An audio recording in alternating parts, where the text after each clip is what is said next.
बहुत दिक्कत होता है पब्लिक के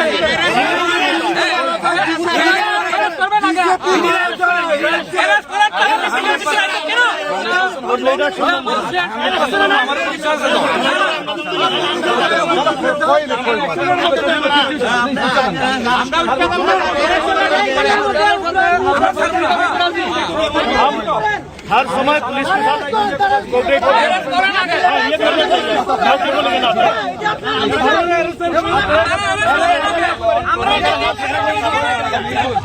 দাদা কি হয়েছে? দাদা কি হয়েছে বলুন।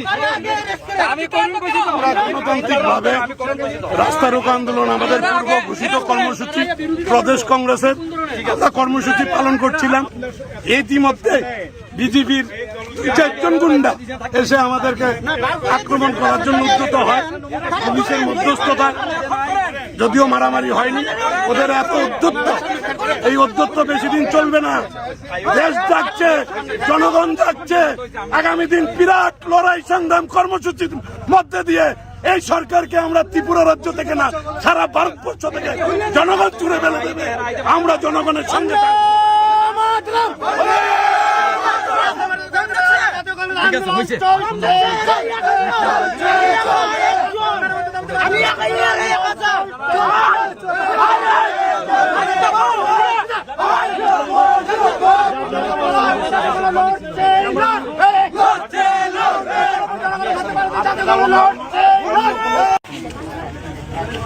আমাদের জাতীয় কংগ্রেসের পক্ষ থেকে কয়েকটা দাবি নিয়ে, বিশেষ করে এই যে জাতীয় সড়কের যে বেহাল অবস্থা, মানুষ যে দুর্ভোগ পোহাচ্ছে, একটা মরণফাঁদ তৈরি হচ্ছে, সরকারের কোনো দৃষ্টি নাই। ভারতবর্ষের গণতন্ত্র বিপন্ন, সংবিধান বিপন্ন, এর বিরুদ্ধে আমরা শান্তিপূর্ণভাবে এখানে আন্দোলন করতে যাচ্ছি। সেই আন্দোলনের উপর এত বিরাট সংখ্যক পুলিশ বাহিনী থাকার পর একদল বিজেপির গুন্ডা বাহিনী, অপদার্থ, তারা এলাকায় অপদার্থ হিসেবে পরিচিত। আমরা তাদের সবাইকে চিনি, তাদের নাম দাম আমরা সব জানি। তারা সব সময় এলাকায় সন্ত্রাস সৃষ্টি করেছে। ইতিহাস জানুন, এখানে এসডিপি উপস্থিত, ওসি সাহেব উপস্থিত, এখানে পুলিশ ইন্সপেক্টর উপস্থিত, এখানে এত সমস্ত সিআরপি উপস্থিত। এর মধ্যে ওরা কি করে সাহস পায়? আপনারা কি করছেন?